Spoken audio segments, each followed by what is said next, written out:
ایک دن چھوٹا سا بچہ یوسف اپنے والد کے پاس آیا اور پوچھنے لگا، ابو جی، مجھے بتائیں سب سے بڑا خزانہ کیا ہے؟ والد نے مسکرا کر کہا، بیٹا، آؤ میں تمہیں حضرت لقمان کی کچھ نصیحتیں سناتا ہوں۔ یہ نصیحتیں ہی اصل خزانہ ہیں۔ پہلی نصیحت، اللہ کو یاد رکھنا۔ والد بولے، بیٹا، حضرت لقمان کہتے تھے کہ سب سے پہلے ہمیشہ اللہ کو یاد کرو۔ وہی ہمیں دیکھتا ہے، وہی ہماری مدد کرتا ہے۔ اگر ہم خوش ہیں تو شکر کریں، اگر مشکل میں ہیں تو دعا کریں۔ یوسف نے کہا، یعنی مجھے ہر وقت اللہ کو یاد رکھنا ہے؟ جی ہاں بیٹا، یہی سب سے بڑی طاقت ہے۔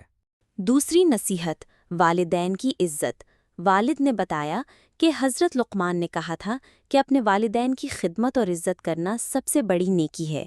ماں باپ کی دعا ہی زندگی کو کامیاب بناتی ہے۔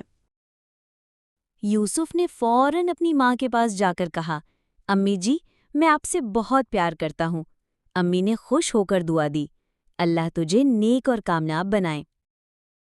تیسری نصیحت، سچائی اور نیکی۔ والد نے کہا، بیٹا، ہمیشہ سچ بولو، کبھی جھوٹ نہ بولنا، نیک بنو، دوسروں کی مدد کرو۔ حضرت لقمان کہتے تھے کہ چھوٹی سی نیکی بھی پہاڑ جتنی بڑی ہو جاتی ہے۔ یوسف نے وعدہ کیا، ابو جی، میں کبھی جھوٹ نہیں بولوں گا اور ہمیشہ دوسروں کی مدد کروں گا۔ چوتھی نصیحت، غرور نہ کرنا۔ والد نے آخر میں کہا، یاد رکھو بیٹا، کبھی غرور مت کرنا۔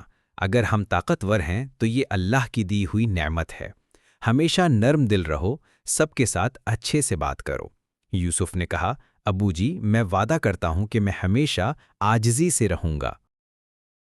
بچوں، حضرت لقمان کی نصیحتیں آج بھی ہمارے لیے روشنی ہیں۔